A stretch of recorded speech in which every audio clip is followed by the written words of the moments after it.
Salam əziz dostlar. Biz əvvəldən sona layihəsinin 10-cu çəkilişindəyik. Biz söz verdiyimiz kimi Ramazan ayında mənəvi və psixoloji söhbətlər edəcəyik. Bugünkü qonağımız klinik psixoloq Pərvanə Baxşəliyeva və ilahiyyatçı Hacəli Mirqanidir. Əvvəla sizi salamlayıram. Dəvətimizi qəbul edib gəldiyinizə görə sizə dərin təşəkkürümüzü bildiririk. Çox sağ olun. İlk öncə Hacı Əli icazə versiniz Pərvanə xanımdan başlayardıq. Pərvanə xanım, biz bu mövzularda çox eşidirik ki, din və psixologiya bir-biri əks olan bir anlayışlardır. Halbuki biz bundan öncəki verilişlərdə də bu mövzularda danışmışıq ki, din və psixologiya əslində nəinki bir-birinizi, hətta biz bu qənaətə gəldik ki, uzun müddət din psixologiyanın içində tədris olunan bir elm kimi olub. İndi istəyirəm ki, siz bizə deyəsiniz ki, din və psixologiyanın ki, biz bu Ramazan ayında konseptimizi bunun üzərindən qurmuşuq ki, din və psixologiya. Yəni bu mövzularda danışacağıq. Din və psixologiyanın oxşar cəhətləri nədir? Əslində bu sualı 20 il əvvəl tələbəlik illərində mənə vermiş olsaydınız, bu sualı mən belə cavablayardım ki, din və psixologiya bir-birinə zidd və ayrı bir sahələrdir. Lakin zamanla işləyəndən sonra, çünki həmin illərdə mən daha çox tədrisi Moskvada bitirmiş gəlmiş müəllimlərdən almışdım. Və onların da çoxu ateist düşüncəli insanlar idilər. Dini tamamilə ümumiyyətlə qəbul etmirdilər. Və istər-istəməz yaş dövrü, o psixoloji zəiflik, dini düşüncələrin zəif olması düşürsən o təsirə. Lakin illər içində insanlarla işlədikcə, o problemlərin həyatın içinə girdikcə deyərdim ki, artıq bu mənim özümün şəxsi gəldiyim bir qənaətdir ki, din özündə bütün elmləri əslində ehtiva eləyir. Belə deyərdim. Bütün texniki elmləri, humanitar elmləri. Hətta texniki. Bəli. Fəlsəfəni, psixologiyanı da tərkibində ehtiva eləyir deyərdim. Buna necə bir qənaətlə gəlmişəm əslində? Psixologiyanı təkcə öz işimdə bir güc kimi tutarkən bir yerə qədər onun güc sahibi olduğunu gördüm.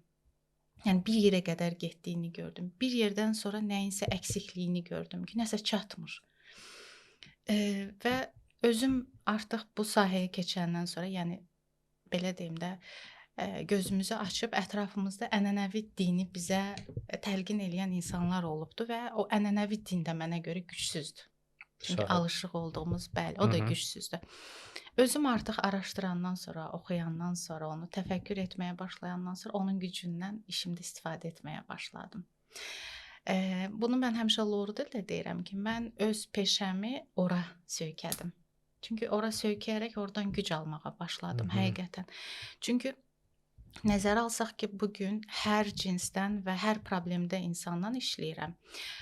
Ateist olsun, deist olsun, agnostik olsun, yəni hər sahədə insanla, hər düşüncədə, təfəkkürdə insanla işləyə bilirəm rahatçılıqla.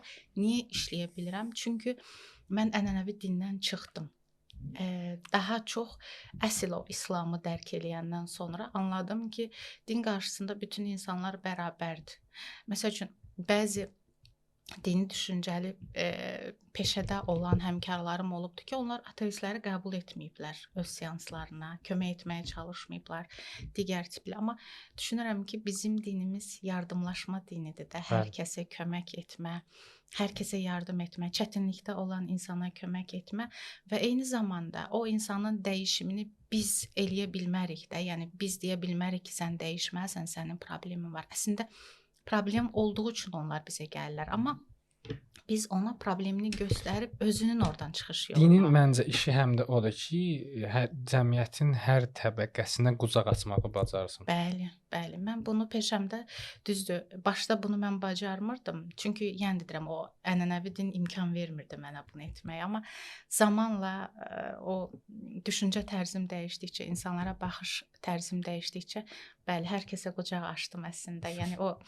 hər düşüncədə, hər təfəkkürdə olan insanı olduğu kimi qəbul edib kömək etməyə çalışdım. Oxşar cəhətlər deyəndə konkret nələri gördünüz ki, Baxın, bunu dinin də din də müstəqil Mhm. bu fikri bildirir bu məsələyə. Psixologiya da müstəqil şəkildə bu məsələyə eyni fikri bildirir. Məsələn, burada konkret bir neçə oxşar şey Bir neçə misal çəkim Bəli, daha bəli. aydın olsun. Məsələn, dində nə var? Tövbə deyilən bir şey var da, Bəli. düzdürmü? Psixologiyada onun qarşılığı peşmançılıqdır. Mhm. Dində nə var? Qorxu deyilən bir şey var. İnsan nədən qorxur? Bilmədiyi bir şeylərdən qorxur da, düzdürmü? Bəzən bildiyi şeylərdən də qorxur. Psixologiyada onun qarşılığı bilinməzlikdir. Mhm. Yəni ortaq cəhətlər əslində çoxdur. Sadəcə məna kök olaraq eynidir, fərqli adlardadır. Duyğular əslində eynidir. Qorxumuz, sevincimiz, Bəlkə bütün də duyğular. Pərvan xanım, burada belə bir məsələ də var. Din və psixologiya insan ruhunu öyrənir deyə, hər ikisi də elə eyni mövzunu öyrənir deyə Bəli. metodları eyni olsun. Metodları eynidir, fərqli Fərqli adlardadır adlardadır. sadəcə. Bunu düşünsək ayırd edə bilərik rahatçılıqla. 1-2 misal çəkdim mən sizə. Bəli. Yəni ki, fərqli adlardır, amma hər ikisi əslində insan mənəviyyatını və insan ruhunu öyrənir. Sadəcə yanaşma tərzləri fərqli olsa da hər ikisi gəlib əslində eyni yerə çıxırlar. Bəli. Çox sağ olun gözəl açıqlamalarınız üçün. Buyurun. Hacı Əli, mən sizə bu Ramazan ayında yəqin ki, bu sual sizə çox veriləcək. Düşünürəm ki, biz də bu sualı verəcəyik. Çünki bizim də elə bu biz qərarı almışıq ki, əvvəldən son olaraq Ramazan ayında biz bir neçə veriliş çəkək. Biz adətən ayda bir veriliş yayımlayırıq. Bu mənəvi ayda düşünmüşük ki, bir neçə veriliş çəkək. Elə bizim verilişlərimizin də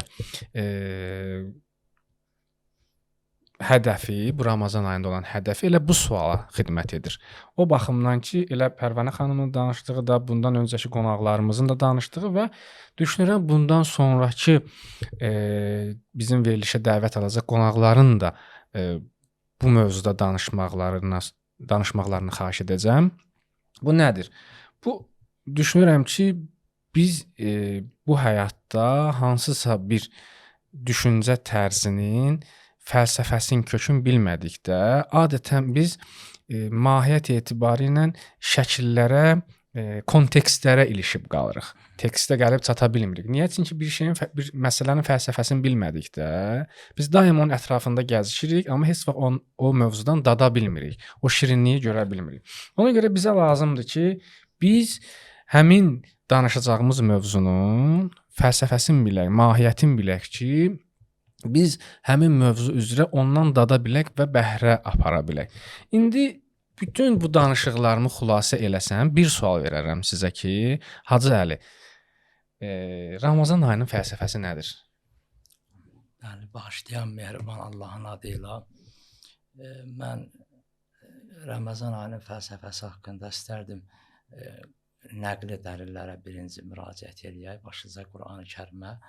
Allah Mütəal Ramazan ayının fəlsəfəsinin orucunu, daha doğrusu Ramazan ayının hikmətini bir cümlədə xülasələşdirir ki, Ləalləkum təttəqun ifadəsi ilə Allah buyurur ki, Ya eyyuhəl-ləzinə amanu kutubə aleykumus-siyam kəma kutubə aləl-ləzinə min qablikum Ləalləkum təttəqun. Yəni, ey iman gətirmişəm deyənlər, ey iman gətirənlər, oruç tutmaq sizdən qabaqki ümmətlərə, millətlərə, xalqlara vacib buyurulduğu kimi sizlərə də vacib buyuruldu ki, bəlkə təqvalı olasınız.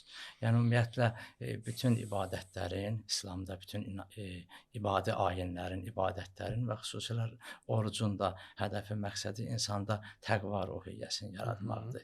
Təqva əhvalını yaratmaqdır. Təqva, yəni bizim ana dilimizdə, Azərbaycan dilində, yəni qorunmaq mənasındadır. İnsan özün ruhuna, mənəviyyatına və düşüncəsinə zərərli, ziyanlı şeylərdən özün qoruyursa, bu insan müttəqi adlanır Qur'ana görə, təqva sahibi adlanır. Əlbəttə, bu təqvanı yaradan Qur'ana görə bir neçə amil var. Biri də həmən o Ramazan ayıdır, Ramazan ayının orucudur. Çünki başqa ibadətlərdə də Allah Mütəal Qur'anda təqvanı əsas götürür. Hətta bir Bəqərə surəsində ayə var. Allah buyurur ki, Ya eyyuhən-nas, ey insanlar, u'budu Rabbakumullahu-ləzi xalaqakum vəl-ləzinə min qablikum ləalləkum təttəqun. Sizi və sizdən qabaqçıları yaradan Rəbbinizə Allaha Tanrıya ibadət edin ki, təqvalı olasınız. Yəni burada da görürsüz sonda Allah təqva məsələsini qabardır ki, Təqva haqqında ayrı danışarıq. Bəli, amma yəni Ramazan ayının fəlsəfəsi birinci elə budur ki, insanda təqva ruhiyyəsini yaradır. Qur'anın məsələ bura Bəli. Ramazan ayının bizə əsas fəlsəfəsi bizə bir təqva adlı bir qalxan bir yaratmalı. qalxan yaradır və ikinci bir nəqli dəlildə mən deyərdim, bu Qur'anda deyil, bu xanım Fatimə Zəhra Allahın salamı olsun, Fədəş xutbəsində orada xanım Ramazan ayının orucunun fəlsəfəsinə işarə edir. Buyurur ki, və siyamə təsbitən lil ixlas. Orucu Allah ona görə vacib buyurdu ki, bizim o səmimiyyətimizi, ixlasımızı möhkəm etmək üçün. Biz nə qədər səmimiyik Allah olan münasibətdə, ya Allah elçilərinə, peyğəmbərə və Allah vəlilərinə, dostlarına olan münasibətdə biz nə qədər bizdə ixlas var, səmimiyyət var. Bunu Allah təbarək və təala ona görə oruc deyir, vacib edir ki, bu bizdə möhkəm olsun, sabit olsun, ixlas, səmimiyyətimizi möhkəm eləmək üçün. Həzrəti Əli əleyhissalam da Nəhcül Bəlağədə buna işarə edib, buyurur ki, və siyamə ibtilaən lil ixlasil xalq. Nəhcül Bəlağədə 252-cidə Kəlimat-ı Qisar bölməsindədir. Buyurur ki, Allah ona görə orucu vacib etdi ki, sizin səmimiyyətinizi imtahan eləmək üçün. İnsanların, məxluqatın, yaranmışın ixlasının, bir neçə dənə əsas saya bilərik də. Bəli. Demək ki, Ramazan ayının bir neçə fəlsəfəsi var. Bəli. Bir fəlsəfə, ana fəlsəfə Təqva təqvadır. və ikinci də elə məsumlardan gələn hədisə görə bizim səmimiyyətimizi, Allahla ixlasımızı Allah imtahan edir. Xalis olmağımızı, Bəli, Tanrı ilə öz aramızda xalis olmaq, əməllərimizin xalisləşdirmək. Etiqadımızın da hətta Hətta inancımızın da, etiqadımızın da, imanımızın da və hətta bu imanın əməli tərəfinin də, təcrübi, praktiki tərəfinin də ixlasın, səmimiyyətin Allah imtahan eləmək üçün buyurur ki, Allah orucu vacib buyurdu. Ramazan ayının fəlsəfəsi. Qısa olaraq belədir. Təbii ki, bu haqqda uzun-uzun kitablar yazılır. Əlbəttə, cildlərlə. Biz icmalı olaraq, yəni mən müfəssəl təfsilatı demədim, icmalı olaraq. Əla. İcazə verirsiniz bir cümlə də mən əlavə Buyurun, edərdim. buyurun. Çünki Təbii ki. oxuyanda çox xoş olmuşdu mənə bu cümlə. Peyğəmbərimizdən soruşublar ki, Ramazan nədir? Ona bir cümlə ilə cavab veribdi ki, əvvəli rəhmət və mərhəmət, ortası mərifət, sonu təmizlənmək, arınmaq ayıdır. Məğfirət ayıdır. Bəli. Çox xoşuma gəlmişdi bu cümləni oxuyanda. Həqiqətən gözəl. Pərvin xanım, biz sizə ikinci sualımızı ünvanlayaq. Bu da yenə psixologiyanın sözlərindən biridir. Nədir bu sualımız? Bu belə bir düşüncə var da yenə. Məsələn, uzun müddət bu cəmiyyətdə tətbiq olunub, xüsusilə bu Sovet dönəmində din tiryəkdir. Yəni din insanı məhv eləyir, din insanı cəhalətə aparır, din insanı, məsələn, hətta bu düşüncə yaranıb insanlarda ki, yəni bir insan dindardırsa, aman da ondan qaç. Belə bir düşüncə yaranıb. Təbii ki, bunun da alt səbəbləri var, boşuna deyil. Bu bəzi səmimiyyətsiz dindarların yaratdığı bir fəzadan doğan bir məsələdir. Amma eyni zamanda bu da var ki, biz məsələn sürücü pisdir deyə bütün sürücülüyü sual altına ala bilmərik də. Bütün sürücülüyü təhqir eləyə bilmərik, onun bütün faydalarını inkar eləyə bilmərik. Biz bir neçə veriliş bundan əvvəl Kərim abi və Abdullah Abbasla veriliş çəkdik. Deyir ki, gedir, çox gözəl bir misal vurmuşdu. Sonra evdə baxanda özüm nə qədər gülmüşdüm ona. Deyir ki, gedib Afrikada 3-cü liqada bir futbola baxır. Orada nə futbol olar da? Gəlir deyir ki, Premier Liqa ləğv eləmək lazımdır. Manchester City-ni dağıdın. Nə bilim, Manchester United-in oyunçularını asın. Yəni biz alt təbəqə insanlara baxırıq. Dərhal onlarla müqayisə edirik bəzi məsələləri və deyirik ki, din problemdir, dini kəsib atmaq lazımdır. Hətta bu haqqda çox fikirlər səsləndirilir. Mən onları çirkindir deyə dilə gətirmək istəmirəm. Elə din tiryəkdir, fikrində qalaq. İndi biraz normaldır o fikir. Nə mənada normaldır? Ən az çöldən səslənməsi normaldır. İndi siz eyni zamanda təbii ki, ruhaniyyət də insan ruhu ilə çalışır. Siz də insan ruhu ilə çalışırsınız. İndi siz bir belə deyim də, bir ruhani kimi insan ruhundan anlayan bir insan və psixoloq kimi necə deyə bilərsiniz ki, din insanı xilas edir, yoxsa din insanı məhv edir. Yəni niyə görə bu sualı verirəm? Məsələn biz bunu bir məsələn başqa bir peşə sahibindən eşitsə insanlar, o dərəcədə onlara inandırıcı gəlməz. Amma insan ruhu ilə işləyən bir mütəxəssis kimi siz bu barədə nə düşünürsüz?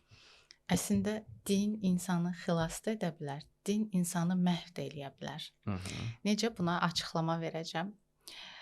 Bir təfəkkür olunmuş din var, bir də əzbərlənmiş bir din var da. O əzbərlənmiş din təəssüf ki, insanı məhvə aparır.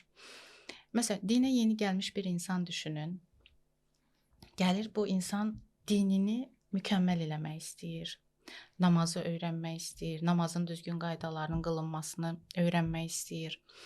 Digər şəriət qaydalarının hamısına yiyələnmək istəyir. Bunun üçün nə edir? İlk elədiyi bir şey hansısa bir qrupa və yaxud da hansısa bir insana təlqin etmək olur da.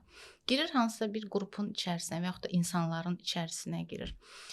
İndi siz təsəvvür eləyin ki, bu insan özü hələ təfəkkür sahibi bir insan deyil. Yəni ki, sağlam şəkildə bir təfəkkürə sahib deyil və girir yanlış bir dini qurumun içərisinə, bəli. Və girir, nə olur? Müəyyən bir məlumatlar ona ötürüləndən sonra deyir ki, həmin o dini qrupun lideri ona deyir ki, sən cənnət istəyirsənsə, cənnət necə aşılanır bizə, gözəl bir yer kimi aşılanır da. Bəli. Sən cənnətə getmək istəyirsənsə, axirətini gözəlləşdirmək istəyirsənsə, sən bu partlayıcını üstünə bağlayıb gedib filan yerdə filan qədər insanı öldürməlisən, çünki onlar düşməndir. Sən ancaq düşməni məhv edərək cənnətə sahib ola bilərsən. Sənin cənnət yolun buradan keçir. İndi təsəvvür edin ki, bu insan özü oxumayıb, heç bir məlumata sahib deyil və ilk sahib olduğu məlumatlar da budur. Nə oldu? Məhv elədimi din? Din o insanı məhv etdimi? Təəssüflər olsun. Uydurulmuş din. Bəli, uydurulmuş din. Mən hətta onu ənənəvi din deyirəm. Yəni ki, artıq ona mən ənənəvi din deyirəm. O, onu məhv etdi, istər-istəməz. Və eyni zamanda, əgər bugün günümüz insanına baxsaq, günümüz insanında da Quranda yazılmayan, Quranı mən artıq demək olar ki, neçə dildən özüm oxuyub tərcümə eləmişəm son bir ildə. Niyə eləmişəm? Çünki hətta özüm qeydlər götürə-götürə bunu etmişəm ki, bizə aşılanmış bir ənənəvi dindən özümü xilas etmək üçün. Çünki filan şey qadağandır, filan şey olmaz, filan şey haramdır. Amma oxuduqca baxırsan ki, o şeylərin əslində heç birisi haram deyilmiş. O şeylərdən sadəcə düzgün istifadə etmək lazımdır. Yerində və düzgün istifadə etmək lazımdır. Əslində bugün niyə görə onu istifadə ediblər? Bunun da özümlə gəldiyim bir qənaət var ki, bugün dünya insanı nə ilə idarə olunur? 3 sistemlə də siyasət, din, psixologiya ilə idarə olunur. Və onlar hansısa bir dövləti, hansısa bir kütləni nə təkcə siyasətlə idarə etmək mümkün deyil, nə psixologiya ilə təkcə, nə də ki dinlə. Bu üçünü çox ustalıqla istifadə edən insanlar, bugün nümunə olaraq dünya liderləri də var, buna adlarını çəkməyəcəm. Çox qəşəng kütləni idarə edirlər. Yəni kifayətdir ki, o insanın din tərəfdən idarə etməsi üçün çıxsın cəmaət içərisində bir cümə namazı qılsın, və yaxud da cəmaət namazı qılsın. Bu kifayətdir. Və yaxud da çıxsın kütlə qarşısında bir pafoslu, psixoloji təsirlə çıxışlar eləsin və eyni zamanda da siyasətini çox gözəl bacarır və çox gözəl də ustalıqla idarə eləyir. Ona görə deyirəm ki, o şeyləri ki, insan özü, biz Quranı açanda ilk nə görürük? Oxu, təfəkkür et. İlk bundan qarşılaşmırıq. Bəs nə üçün bizim insanlar bunu etmirlər? Nə üçün biz ancaq xoşlayırıq ki, oturaq, kimlərinsə danışdıqlarına qulaq asaq. Və təəssüf ki, o danışılanların da əksəriyyəti yanlış yönləndirməklədir. Və ona görə də insanları düşünürəm ki, din uçuruma da aparır. Amma düzgün təfəkkür olunmuş din ki var, həqiqətən insanı heç vaxt uçuruma apara bilməz. Əslində mən deyərdim ki, elə düzgün dərk olunmuş dinlə, o düşüncə ilə yaşayan insan bu dünyada da cənnəti yaşaya bilər. Əminliklə deyirəm bunu. Mən bu əlavə eləmək istəyirəm bu fikrə. Birinci çəkdiyiniz misala uyğun da. Son dönəmlər mən bunu hiss eləmişəm özüm. Məzhəbçilik eləməyəcəm, ümumi danışıram. Son dönəmlər insanlar dini təbliğ edən dəstə Allahın dinindən sevgini götürüblər sanki. Təəssüf. Hiss edirsiniz bunu? Bəli. Yəni məsələn sanki Tanrı əlində bir qırmac, bir qılınc dayanıb və heç bizi sevmir. Bizimlə düşmandır. Bu ab-hava yaradılıb təəssüf ki.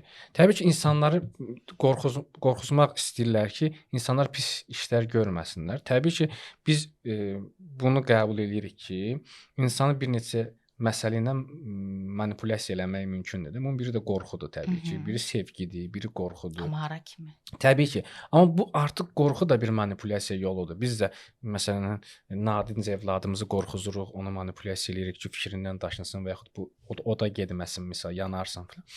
Amma mən düşünürəm ki, burada artıq müəyyən qədər hədd aşılıb. Hə, bu məsələn Allahı, Tanrını o qədər qorxuzublar ki insanlarda. Məsələn tutaq ki, insan bir xeyir əməl eləyir, məsələn də mən həmişə bunu deyirəm. Deyirlər ki, Həzrəti Əli gecələr kasıblara, yoxsullara, ehtiyaclılara, amma gecələr də qida paylayırmış. Hətta bir dəfə biri söyür Həzrət Əlini, deyir ki, bəs o nətər insandır ki, biz acıq amma bizə heç nə vermirdi. Əli əleyhissalam icazə vermirdir, qoy elə bilsin.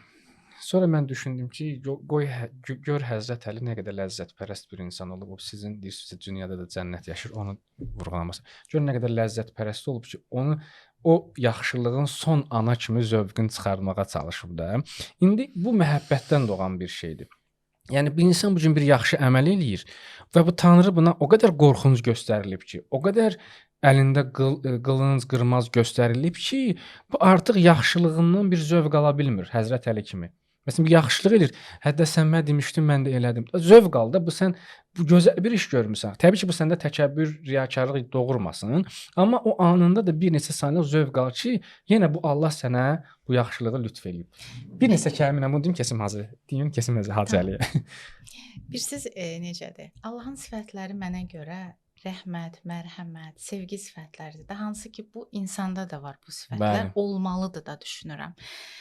Və əgər bugün biz dinə gələrkən yeni bir dinə addım atmaq istəyən bir gənc olsun, bir insan olsun və ilk qarşılaşdığı şey qadağalar və qorxulardırsa, o insan o dini sevməyəcəkdir. Bəli. O insan o dinə və yaxud da o Allaha sadəcə qorxduğu üçün, cəhənnəmdən qorxduğu üçün yaxınlaşacaq.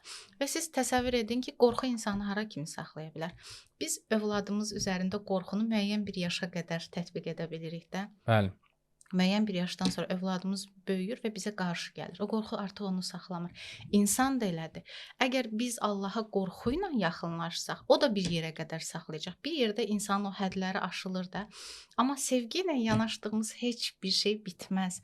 Düşünürəm ki, o yeni bu dinə gələn insanlar da seçərkən özlərinə bu yolu onlara başa salan insanlar seçərkən də biraz diqqətli olsunlar, daha seçici olsunlar ki, dini onlara sevdirən insan olsun, dindən uzaqlaşdıran insan olmasın.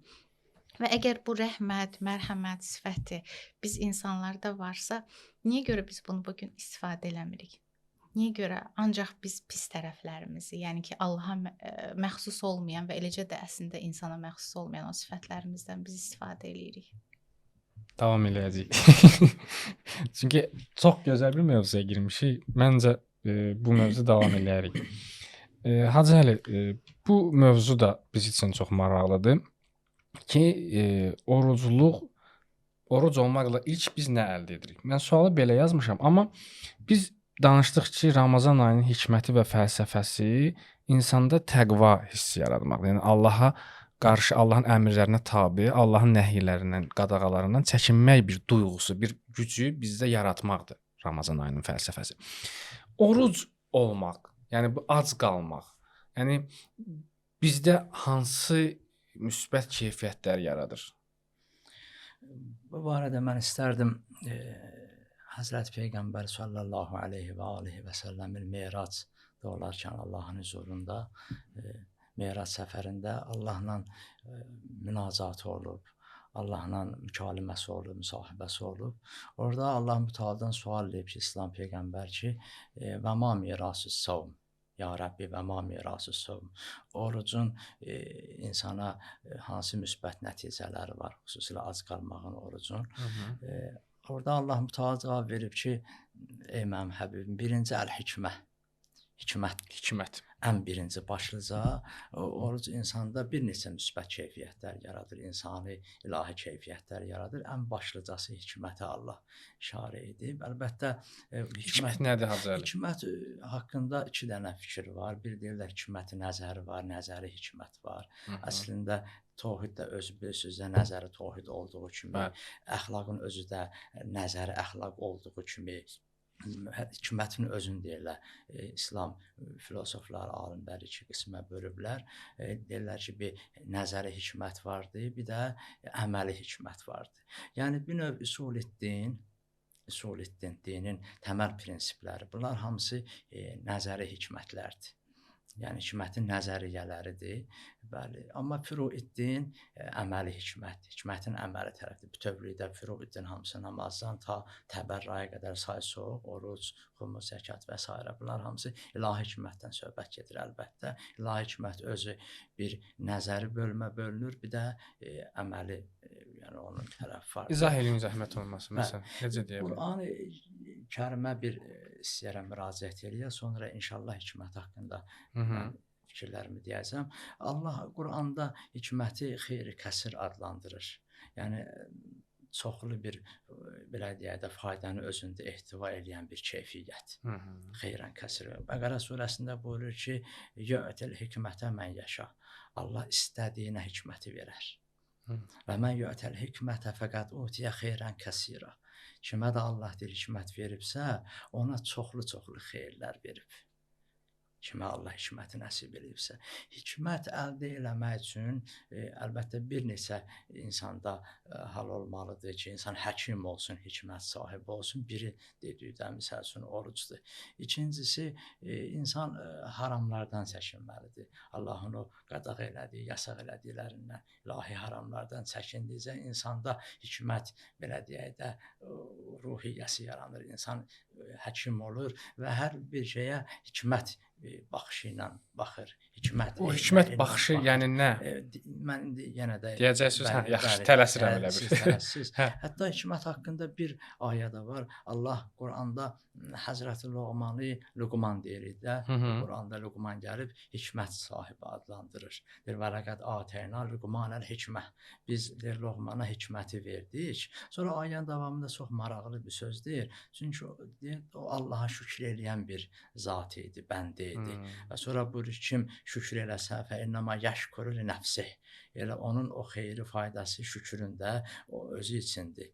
Və davamında buyurur ki, amma kim nankor olsa, küfürləsə, Allah təbarək və təala da bəli, yəni bu küfrdən zərrəcə Allaha təsiri yoxdur. Yəni hikmətin şükrlə də bu ayədir, əlaqəsi var. Yəni insan şükür edən bəndə olsa, şakir olsa, Allahın o nemətləri qarşısında istəyir o nemətlər. Həmənlə surədə buyurur ki, bir Allahın Loğman surəsində deyir, bir zahiri nemətləri var, görünən nemətləri. Bir də Allahın batini nemətləri var. Ni'məhu zahirətən və batinə. Həmən surədə Allah buyurur. Kim bu nemətlərə şükür eləsə, təşəkkür eləsə Allaha bu nemətlərə görə, insanı gətirir sonda o şükür ruhiyyəsi insanı həkim edir, hikmət sahibi edir. Mən bu barədə bir gözəl hədis də var hikmət haqqında. İcazənizlə onu da sizin huzurunuza oxuyardım. Həzrəti Peyğəmbər sallallahu aleyhi və alihi və səlləmləndir. Həzrət buyurur ki, yəni siz dediniz, necə biz əldə eləyək də hikməti, necə həkim olaq, hikmət sahibi olaq. Birinci Həzrət buyurur ki, təfəkkürdür. Düşünməkdir. Bizim cənab elə psixoloqumuza ona işarə elədi, möhtərəm psixoloqumuza. Əl-fikrü yufidül hikmə. Həzrət Peyğəmbər buyurur ki, fikrin verəcəyi fayda hikmətdir. Təfəkkür. Birinci, yəni biz istəyirsə həkim olaq, hikmət sahibi olaq. Birinci təfəkkürü tövsiyə edirlər. İkinci biz elə mövzumuzun əvvəlində təqvaya da işarə elədik, həkimmə qorunma. Təqva da insanda hikmət ruhiyyəsini yaradır. Yəni müttəqi insan Qur'ana görə həm də eyni zamanda həkim insandır, hikmət sahibidir. Və üçüncü hikmət yaradan səbəblərdən biri də ixlasdır. İxlası, Həzrət Peyğəmbər buyurur ki, mən əxləsə lillahi ərbəinə səbahən zəhərət yənabi'ül hikmə min qəlbihə ələ lisanı. Kim deyir 40 gün səmimi ixlasla Allaha ibadət eləyərsə, Allah hikmət çeşməsini qəlbindən dilinə axıdar. Dilinə cari edər. Yəni hikmət sahibi olmaq üçün həm də məsumlarımız bizə başda Peyğəmbər sallallahu əleyhi və alihi və səlləm ixlası da tövsiyə edirlər. Yəni həkim insan həm də eyni zamanda müxlis insandır. Müxlis insan, yəni xülus niyyətinə, xalis Allaha ibadət eləyən insan səmimi. Onda Bəli. belə bir fikir yarandı ki, məndə ilkin olaraq. Bəli, Hikmətli olmaq bəli. eyni zamanda bir prosesin, bir əşyanın, bir nəsnənin mahiyyətini bilməkdir. Bəli. Amma o həkim olmaq üçün, hikmət sahibi olmaq üçün bunları bizə tövsiyə edirlər ki, bunlar mütləq olmalıdır. Birinci təfəkkür, ikinci təqva, üçüncü ixlas və dördüncü az yemək və zöhd tövsiyə Bəli. olunub. Ümumiyyətlə nəinki mübarək Ramazandır. Mömin, müsəlman ümumiyyətlə digər vaxtlarda da əgər istəyirsə o həkim olsun, varlıq aləminin, yaradılış aləminin mahiyyətin, həqiqətini istəyir bilər. Hətta Peyğəmbərin dualarında da var ki, deyir ki, Allahümmə ərnil əşyəəkə mahiyyə. Allahım mənə əşyaların həqiqətin olduğu kimi görsət. Mən istəyirəm əşyaların həqiqətini olduğu kimi görəm. Burada əşyadan məqsəd yəni varlıqların da mövcudatın. Əgər insan istəyirsə bütün bu varlıq aləminin mahiyyətini, həqiqətini, tam məzmunun başa düşə, dərk eləyə, bunlar tövsiyə olunur. Onda hikməti belə bir, təbii ki, hikmət böyük bir anlayışdır. Bunu bir çərçivəyə salsaq belə deyə bilərik də. Yəni hikmətli olmaq, bir insan əgər daha doğrusu hikmətli olsa, həyatının və qarşısında olan bütün əşyaların, nəsnələrin mahiyyətin başa düşəcək və düzgün yaşayacaq. Bəli, hətta dinin də. Dinin də, bəli, dinin də mahiyyətini başa düşəcək. Bu gün Pərvanə xanım dediyi kimi, bir çox insan dinin mahiyyətini başa düşmür. Din sevgidən başqa bir şey deyil. Gedib bu terror eləyir. Əslində dinin tam mahiyyəti elə nədir? Sevgidir. Quranda da hətta bu barədə ayə var. Bizim möhtərəm psixoloqumuz bu mövzulara toxunduğu o ayələr mənim gəlirdi zehnimə. Allah Mütəal Ali İmran surəsində buyurur ki, Peyğəmbərə qul in kuntum tuhibbunallah. Burada tuhibbun deyir də, məhəbbət, hübb sözündəndir. Əgər sizin Allaha sevginiz varsa, qul in kuntum tuhibbunallah fəttəbi'uni yuhibbukumullah. Onda gəlin mənə tabe olun ki, Allah da sizi sevsin. Allahın da sizə məhəbbəti olsun. Allah da bir insanı sevsə, ayənin davamında buyurur ki, fəyəğfir lakum zunubakum. Onda sizin müəyyən əgər əskiliklərinizi, naqisliklərinizi, günahlarınızı, səhvlərinizi bağışlayacaq. Vallahu. Demək ki, biz hikmətli olmalıyıq. Birinci ana qaydadır. Biz təqvalı olmalıyıq və hikmətli olmalıyıq ki, həm də müxlis olmalıyıq. Çünki hikmətli olsa, daha doğrusu hikmətli olmaq üçün bunlardan keçməliyik, bu prosesləri keçməliyik. Bu prosesləri keçdikdən sonra biz hikmətli olacağıq. Yaxşı, indi sual yəni biz niyə hikmətli olaq?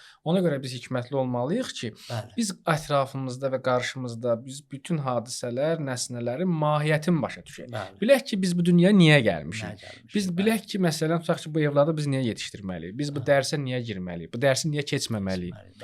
Hətta əksəri, niyə mən məsələn filan yerə getməməliyəm? Niyə mən filan sudan içməməliyəm? Filan sudan içməliyəm? Bunları başa düşmək üçün bizə hikmət lazımdır. Mütləq. Hətta orada bir üzr istəyirəm. Buyurun.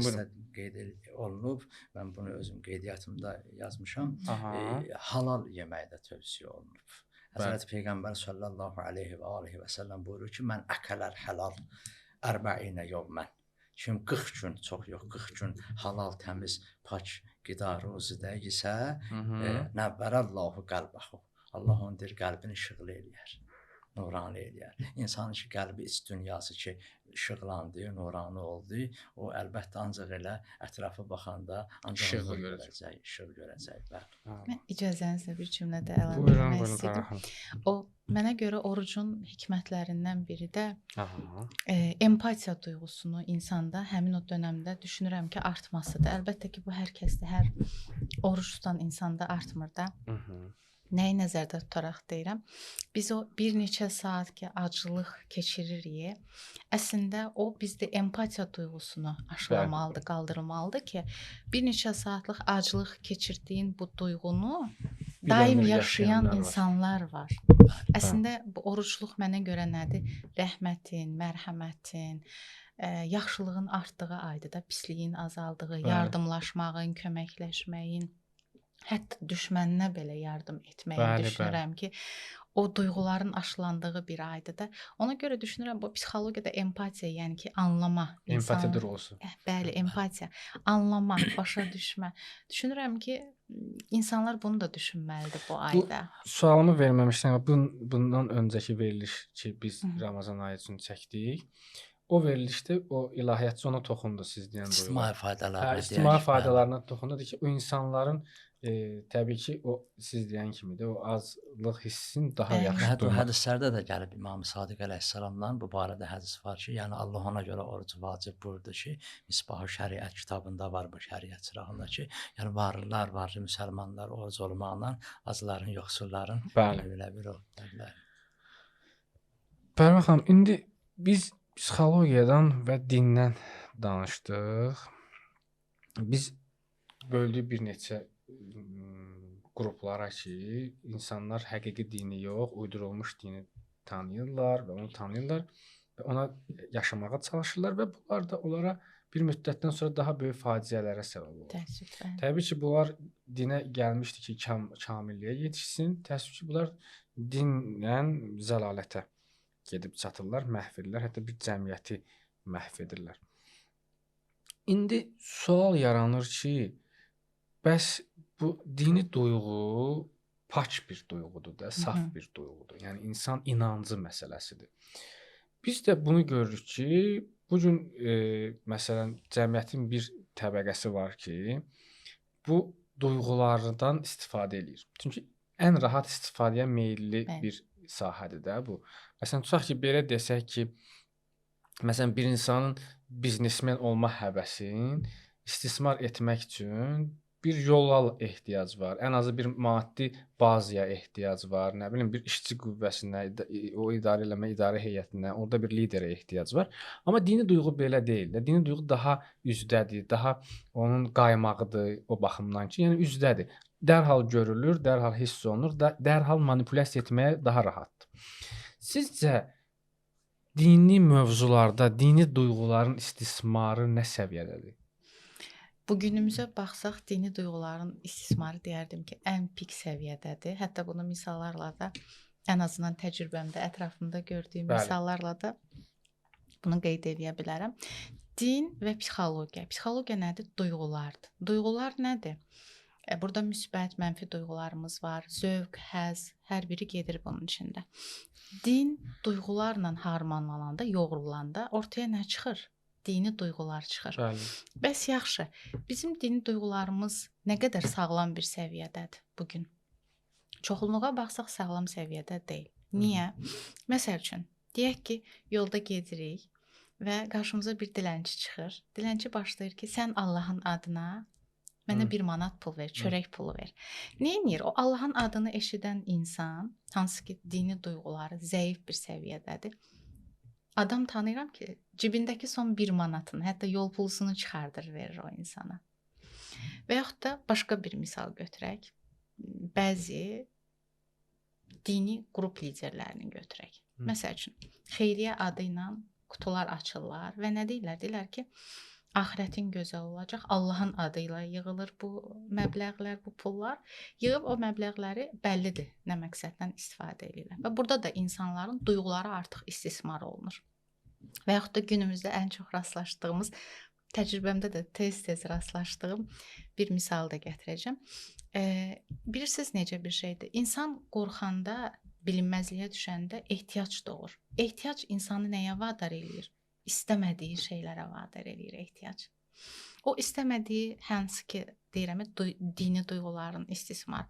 İnsanlar mollaya gedir, falşiyə gedir. Nə ümidlə gedir? Məsəl üçün, birinin uşağı olmur, deyir ki, gedim, məsəl üçün, uşağım olar. Birinin, tutaq ki, evləndirə bilmir övladını ki, gedir ki, görüm nə baş verir. Birinin, tutaq ki, işləri qaydasında getmir. Birinin uşağı universitetə qəbul etmir. Bu düşüncələrlə gedir. Nə başlanır? Orada Allahın adı ilə başlanır o təzyiq, o psixoloji olaraq da o istismar gedir. Və müəyyən bir şeylər praktikamda gördüklərimdən deyəcəm. Müəyyən bir şeylər eləyir, görür ki, alınmır. Hətta müəyyən bir psixoloji problemləri olan insanlar da gedirlər və orada onlara güya müalicə olunur da. Halbuki heç oralıq deyil o insanlar. Deyir ki, müəyyən bir müddət keçir, gedən adam tələb eləyir də, nə oldu? Uşağım olmadı. Nə oldu? Yolum açılmadı. Nə oldu? Mən bu uşağımın xəstəliyi keçmə. Deyir ki, artıq fırlanır o məsələ. Mən ona güc verdim. Hansı ki, problemini həll edəcəydim. Mən ona güc verdim. Nə gücü? Bilmirəm.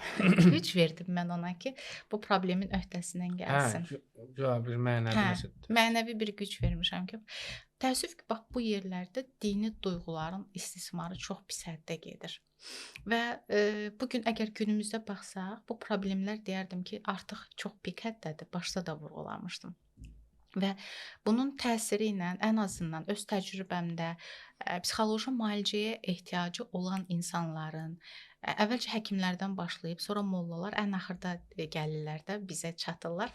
Mən həmişə deyirəm ki, bizim işimiz daha ağırdır. Niyə? Çünki həkimin və mollanın öldürdüyü inamı biz yenidən hələ bərpa etməyə çalışırıq. Hələ bir də ikinci də onu müalicə etməyə çalışırıq da. Və təəssüf ki, bu şeylərdən hal-hazırda insanlar keçirlər. Bunun da əsl səbəbi mən deyərdim ki, yenə zehniyyət, düşüncə, bilimsizlik, elmsizlik, başqa bir şey deyil. Onda belə demək olar ki, insanların metafizik, təbii ki, metafizik məsələn təsirlər var. Məsələn, tutaq ki, necə deyim, bir insan ziyarətə gedir, orada bir güc tapır, bir məna. Amma biz burada insanların hisslərindən istifadə olunmasından deyirik də. Baxın, mən bir şey həmişə vurğulayıram. Bəzən bu fikrimə görə qınanıldığımda olur. İnsanlar dua edərək nəyəsə çatmaq istəyirlər, nəyisə əldə etmək istəyirlər. Mən deyirəm ki, sən boşuna dua etməklə heç nə əldə eləməyəcəksən. Dua o zaman sənə bir fayda verər ki, sən hərəkətə keçib o dua etdiyin bir şey üçün çaba sərf eləyirsən, həqiqətən çaba sərf edirsən, o dua o zaman sənə güc verər. Amma tək dua sənə heç nə verməyəcəkdir və sonra da oturub Allaha ittiham eləmək ki, mən səndən istədim, sən mənə vermədin, sən yoxsan, deməli aldatmısan kimi düşüncələrlə İsyan etmək də mənasızdır. İnsan birinci çabalamalıdır. İnsan istədiyi bir şey üçün birinci cəhd göstərməlidir və bu cəhd elə-belə bir cəhd olmamalıdır. Hə, bir dəfə elədim, alınmadı, bu olmayacaqdır, daha alınmayacaq tipində yox. İnsan həqiqətən o şeyi istəyirsə və o istədiyi şey ağlabatan bir şeydirsə, mümkün olan bir şeydirsə, niyə də olmasın ki? Sadəcə hər şeyin düşünürəm ki, zamanı var da. O duanı eləyərək də sən ancaq güc ala bilərsən də, yol çıxdığın yolda güc al. Amma tək başına o dua sənə heç bir fayda verməz axı. Bəli, təbii ki. Elə bu məsələdə də bir problem. Əlinə əlavə eləmək istəyirsiniz. Buyurun. Əgər bizdə məsələn ümumi bir problem də var da. Məsələn bu gün məsələn belə deyək də, mən ümumiyyətlə nəyə inanıram? Metafizik bir qüvvə var. Təbii ki, bu Tanrıdır və bunun əks qüvvələr də var da, metafizik. Necə ki, müsbət metafizika var, mənfi metafizika da var da. İndi bu metafizika üçün təbii ki, bizə də yəqin ki, din böyükləri, söhbət həqiqi din böyüklərindən gedir də. Bir yol qoyublar ki, indi bəlkə o sualı verim Əliyə, Hacı Əli, o bizə ona cavab verəsiz. Bu məsələ məncə qaranlıq qaldı. Nə mənada? Siz dediniz gözəl, amma burada dinin göstərişi nə olacaq? Bu sual həqiqətən yazmamışıq, elə burada ağlıma gəldi. Və məsələn, tutaq ki, bu gün insanların bir çoxu həm xeyriyyə məsələlərində, həm də bu dua yazmaq, nə bilim, insanların get falan kəsə cadu eləmək, bu cür məsələlərlə insanların dini duyğuları manipulyasiya edir. İnsanlar hətta Tanrını belə tanıyır. Elə bilir ki, məsələn, Tanrı da bu işə razıdır, kiminsə cadu eləmək, pis əməllər eləmək, onların həyatını məhv eləmək. Buna dinin münasibəti nədir? Yəni, İslam dinində həmd olsun Allah sizə məlumatsız bir mənalı şəkildə bu cadudur, tilsimdir, bunlar haram qadağan olunmuş işlərdir. Hətta buna inanmaq özü də İslam dinində yasaq olunub. Maidə surəsində Allah buyurur ki, hətta bunlar o böyük günahların yanında deyir ki, xəmru vəl-mənsuru vəl-ənsabu vəl-əzlamu ritsun min əməli şeytanda. Üstərim spirit diskilərdir, qumardır, fal oxlarıdır. Fal oxları da gəl. Bəli, və bütlər. Bütlə fal oxu bir bütə itaət, bütə pərəstiş, bütpərəstlik, yəni lata, məlata, hübələ, üzzaya ki, bunlar etiqad edirlər. Onunla bir yerdə Allah bunu qeyd edir ki, ritsun. çox maraqlı Nəcisdir. ifadədir. Yəni bunlar hətta nəcisdir, murdardır və əməl şeytan və iblisin əməllərindəndir. Və kitənibuhu deyir, bunlardan çəkinin ki, ləalləkum Əla. tuflihun. Nicat. Məncə kifayət elədi. Yəni dinin buna baxışı da. Bəli. Hacı Əli, belə bir sual vermək istəyirəm. Bəli. Biz insan həyata gəlir, körpədir, bir yeniyetmədir, gəncdir və hiss edir ki, bir dövr keçir insan həyatında və bu dövr insanı kamilliyə aparır. Həmin ən azı fizioloji kamilliyə və 35 yaş deyirlər, 33-35 yaş insan bioloji olaraq tam kamil dövrdür. Ondan sonra başlayır o pikdən ya tədricən aşağı getməyə 40 falan və bu həm düşüncə baxımından biz dini bir anlıq unutsaq, düşüncə təfəkkür baxımından kamilliyə yetişir insan. Biz ona görə məsələn adətən indi çox az qalıb o cür insanların sayı. Yaşlı insanlar bizə hikmət sahibi deyiblər də o yaşlı insan. Həyatın hər cavanlığını görüb, gəncliyini görüb, qocalığını görüb, hər üzün görüb dünyanın.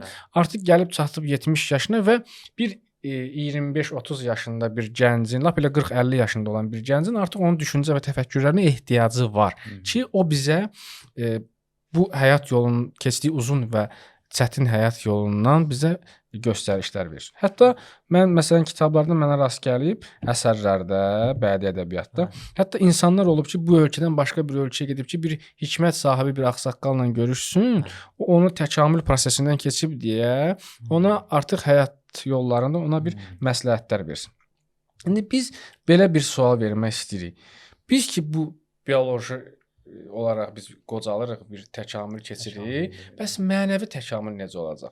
Biz necə edək ki, mənəvi təkamülə yetişək? Biz necə ki, təəssüf ki, son vaxtlar sayı çox azalıb, 70 yaşımızda başqa rayonlardan məsələn gəlsinlər bizim rayona desinlər ki, və yaxud bizim yaşadığımız məntəqə desinlər ki, bir filankəs məsələn əmi ilə bir məsələni müzakirə eləyək. Kiçik bir haşiyə çıxıram. Bir Allah rəhmət eləsin Musa Yaquba. Biz bir neçə dəfə onun evində olmuşuq. Orada biz Musa Yaqubu gedirdik evinə, görürdük ki, bu adam Bakıda ən yaxşı evdə qala bilərdi. Yəni o sıxıntısı yox idi. Amma o gedib İsmailin Buynuz kəndində yaşayırdı və inandırım sizi ki, onun evi bir dəqiqə boş olmurdu. Azərbaycanın hər yerindən ora gəlirdilər. Adam elə çay süfrəsi ətrafında bir-iki kəlmə danışırdı.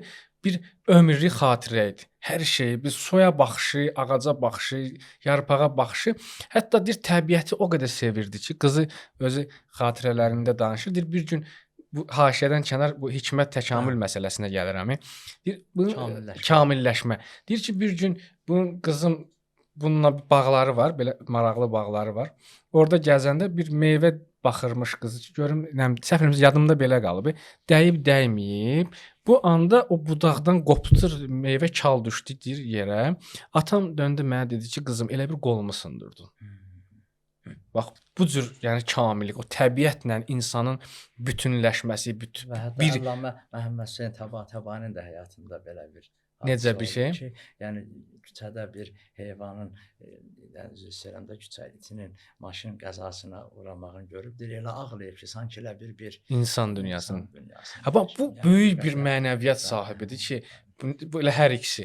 Ki gör o deyir ki, bir ağacın meyvədən çal düşməsi deyir mənim qolumu sındırdı sanki. Yəni deyir mənə deyir elə bu Sayaqov bilirsiniz, çox mehriban, belə gözəl.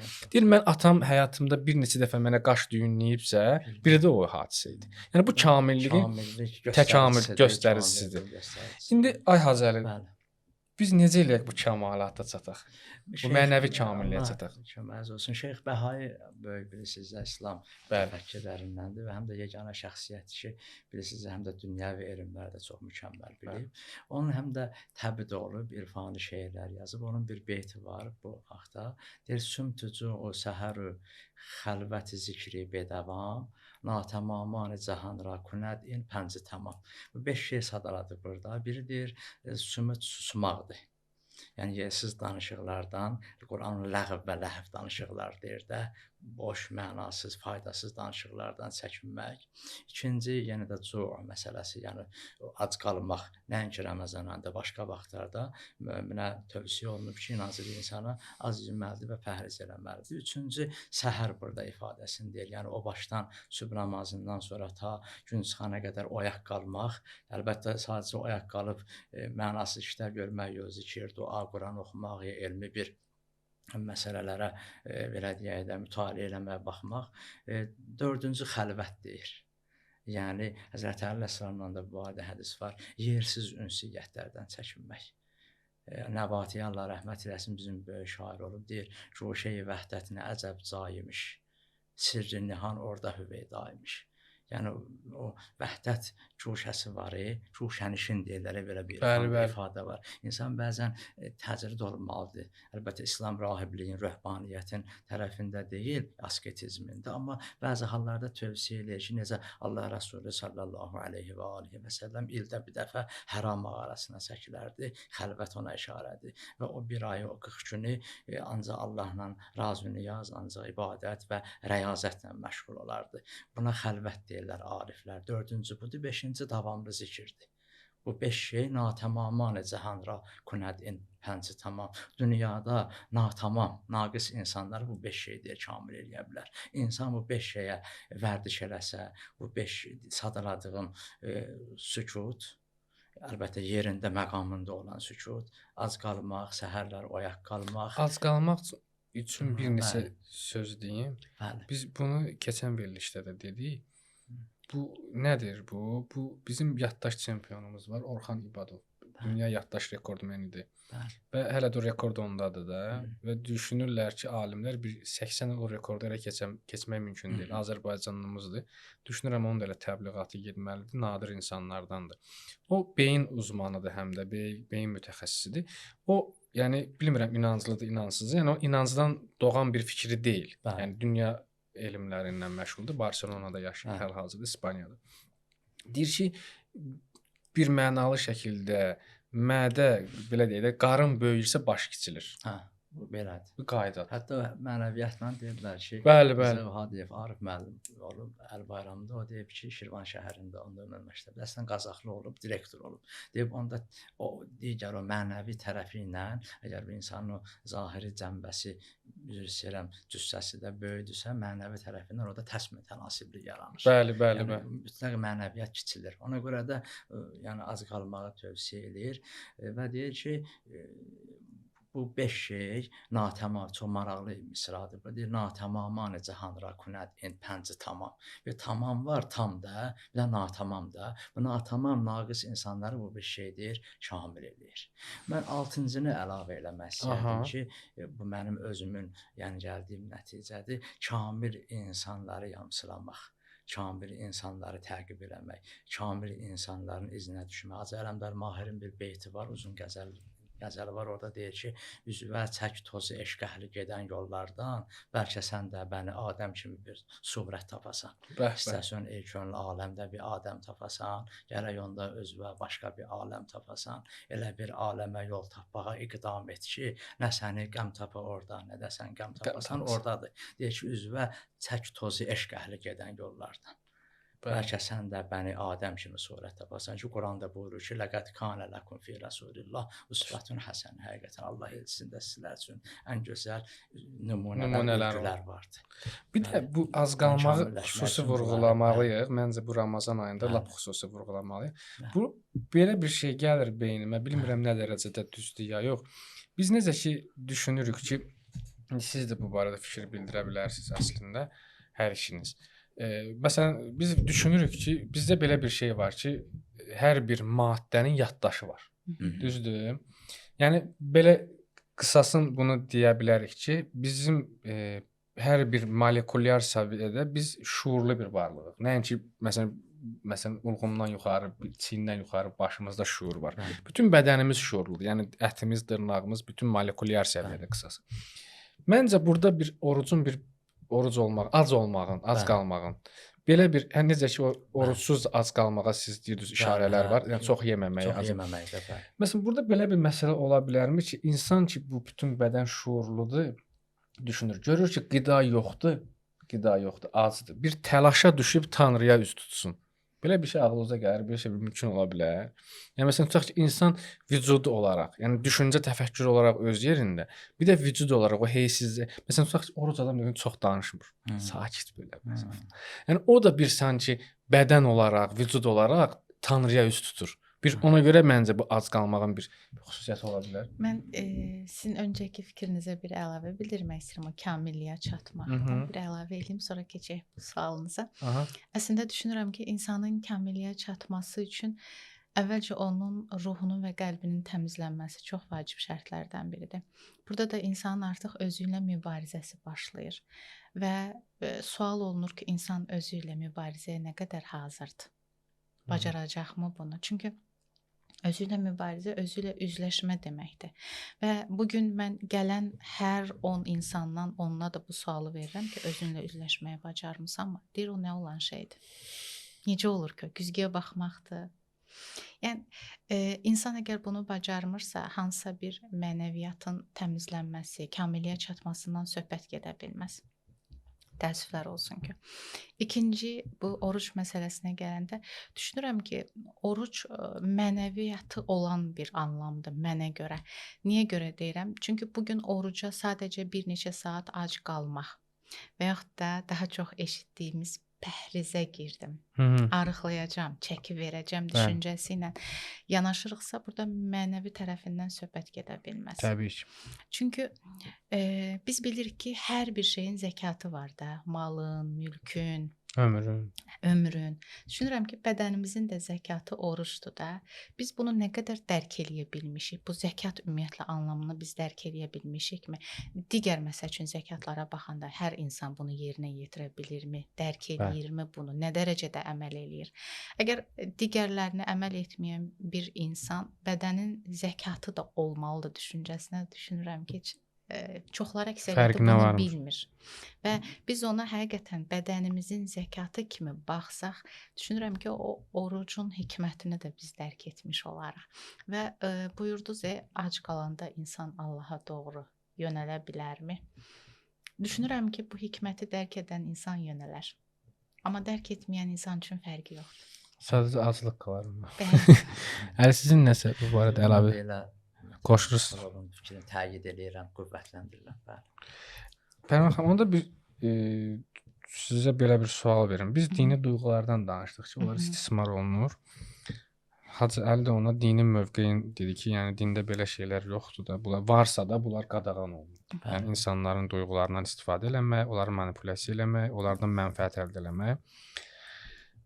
Bu haşiyədən kənara çıxıb heç bir, yəni falçını kasıb görə bilmərsiniz də. Yəni ehtiyac içində qalsın falan. Bu da demək ki, artıq burada insanlara xeyir verməkdən ziyadə insanların fikir və düşüncələrindən manipulyasiya edib özlərinə bir mənfəət qurublar. Bəli, istifadə ediblər. Bu son vaxtlarda manipulyasiya sözü çox düşüb ağzıma. Dini duyğuların istismarından özümüzü necə qoruya bilərik? İndi biz gəlin belə bir şey düşünək ki, bu dini duyğulardan istifadə edən bir dəstə var, deyək. Bir neçə qrup insan var ki, bunlar insanın duyğularından istifadə edir. Biz bu həqiqəti dəyişə bilmərik. Bəlkə də nə vaxtsa bu dövlət səviyyəsində bir qanun layihəsi ilə qadağan olunacaq ya vergiyə cəlb olunacaq, bilmirəm. Amma hal-hazırda belə bir mübarizə yoxdur ki, bunlarla mübarizə aparsınlar insanların cəhaləti ilə. Amma biz bunu görürük ki, bu var. Yəni bu reallıqdır. Biz həm də bu verilişlər maariflənməyə xidmət edir, bilirsiniz. İndi biz Ramazan ayı olduğuna görə dindən danışırıq. Adi vaxtlarda, Ramazan ayı olmayan vaxtlarda biz digər mövzularda toxunuruq. Həm də bu maarifçi bir verilişdir. Maarif işləri, maarif öhdəliyi olan bir verilişdir. Sizcə biz dini duyğuların istismarından özümüzü və insanlara nə deyə bilərsiniz ki, qısa yox, yəni konkret nə deyə bilərsiniz ki, insanlar bu duyğuları mən hiss məsələn tutaq ki, ona bu xəbərlə yaxınlaşan bir şəxsdən başa düşsün ki, artıq bunun duyğularından istifadə eləməyə gəlir. Baxın, bunu günümüzdə ən çox sosial şəbəkələrdə gedən bir misal üstündən çəkəcəm ki, daha rahat olsun insanlara. Bu gün sosial şəbəkələr mənə görə dini duyğuların istismarında ən təhlükəli yerlərdən biridir. Niyə? Çünki iki dini düşüncəsi olan, zidd dini düşüncəsi olan bir insanı mən, hansı ki bu işdən mənfəət götürmək və yaxud da reytinq qazanmaqdan ötürü götürüb paylaşıram. Mən paylaşarkən nə olur? Ora artıq kütləni çəkirəm. Bəli. Kütləni çəkərkən mənim paylaşdığım videonun baxış sayı, bəyənmə sayı və altında Şərh yazılan sayı. şərhlərin sayına görə mən oradan, mənim üçün maraqlı deyil o insanlar nə danışır orada. Bir-birini qırırmı, neynirmi? Mənə maraqlıdır. Mənə oradakı reytinq maraqlıdır və o reytinqdən götürəcəyim gəlir maraqlıdır.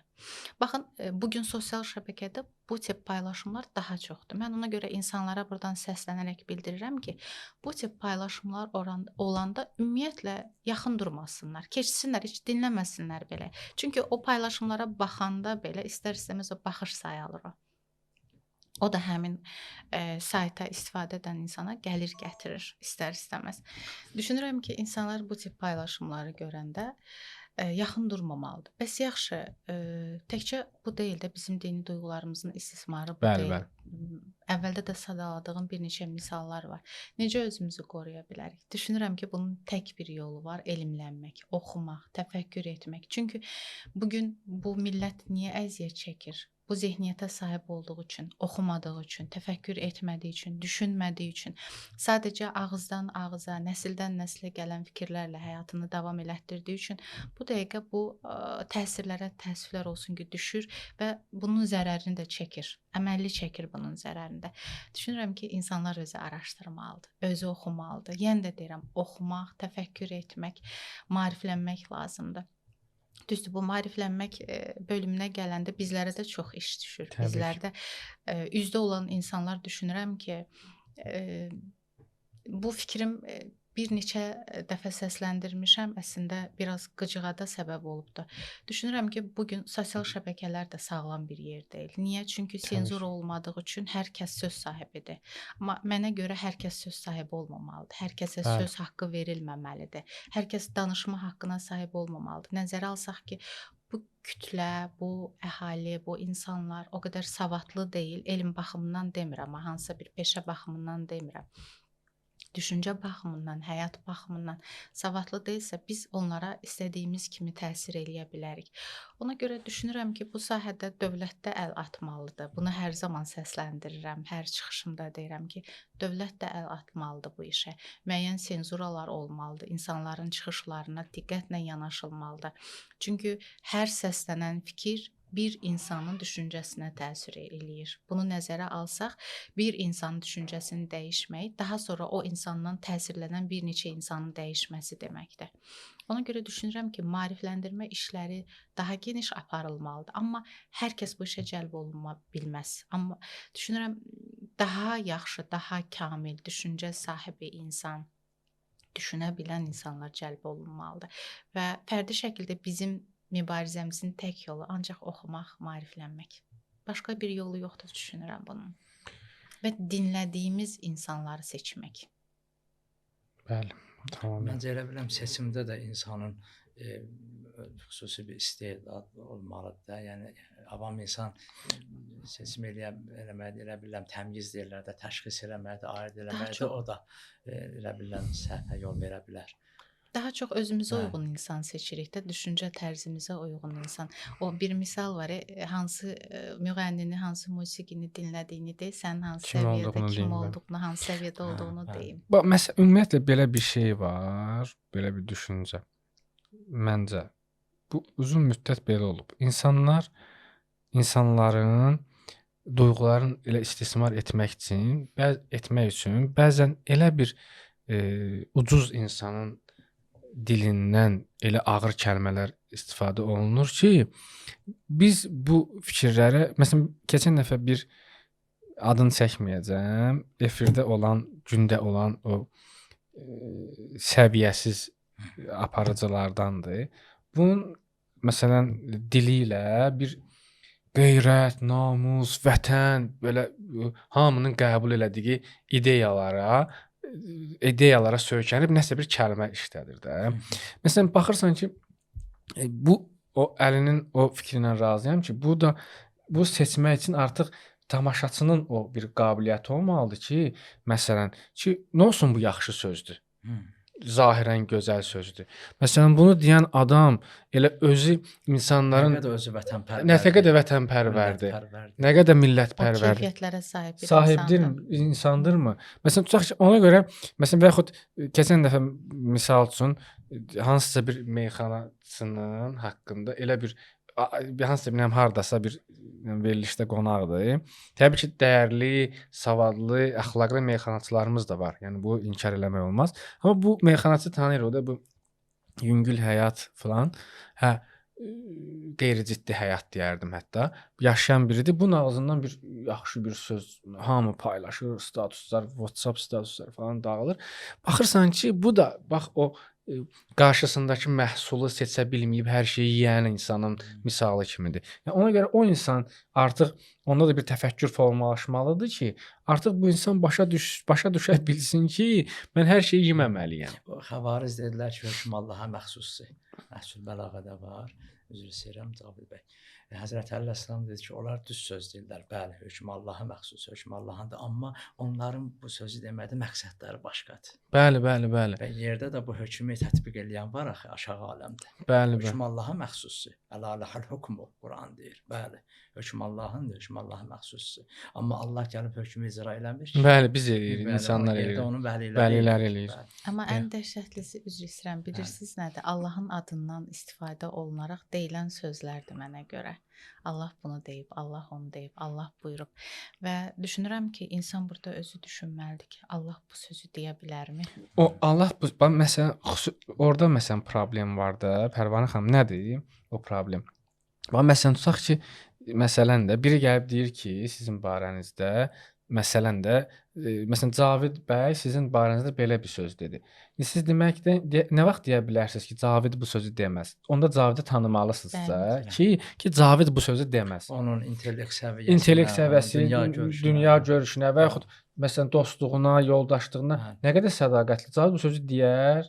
O artıq o dəyəri bilmək üçün o Cavidi tanımağınız lazımdır. Amma ikinci bir variant da var. Nə demək istəyirəm? Tutaq ki, bu insanların çoxusu gərək Tanrını tanıya ki, bilər ki, məsələn, tutaq ki, demir o. Yəni bu əzəmətli olan Allah belə bir söz deyər ki, məsələn də, tutaq ki, o bir mənasız bir şeydir, ağlıma gəlmədi. Hər hansı bir mənası, bir cəhaləti. Bu Tanrı bu deyər bu sözü, məsələn. Görsən ki, deməz. Məsələn, o baxımdan gərək Tanrını tanıyır. Hətta Quran üzr istəyirəm, çox üzr istəyirəm deyir ki, və mən ləm yəhkum ənzəlallah fəuləkəhumul fasiqin. Kim Allahın nazil etdiyi əsasında mühakimə etməsə, hökm verməsə o fasiqdir. Bəli. Amma düşünürəm ki, ikinci bir variant da ola bilər də. Bu daha məqsədə uyğun olar. Necə? Ki mən gəlib Caviddən soruşaram ki, Cavid, sən mənim haqqımda bunu demirsən. Bəli, mən gedib o deyilən sözü araşdırıb özüm də axtarıb tapa bilərəm. Bəli. Hətta o barədə Quranda da ayə var ki, İzca fasiqun binəbəyin fətəbəyyənu. Fasiq sizə bir xəbər gətirəndə onu araşdırın. Araşdırın, bəli. Hücurat surəsində. Bəli. Amma fasiqin, yəni o deməkdir ki, usul alimləri deyirlər ki, hermenevtika alimləri, yəni adili araşdırma. Bəli. Düzgün insanı araşdırmaq ona hörmətsizlikdir. Adil dedisə bu insanın adil olduğuna məndə əminlik varsa, bunu araşdırmayacağam. Bəli. Ona görə peyğəmbərlərə də Quran müxbir sadiq deyir də. Doğru xəbər gətirənlər. Onların sadiqliyinə bizim şübhəmiz yoxdur. Bəli. Ümumiyyətlə biz bunu qəbul etməliyik ki, əgər biz hər bir şeydə onun düzgünlüyünü araşdırmağa yaşasa, yəni çalışsa, səy eləsə, bizim ömrümüz çatmaz ona. Biz suyun 100 dərəcə qaynamağını gərək test eləyək, işığın hansı amperdə, hər şey. Biz amma nədir?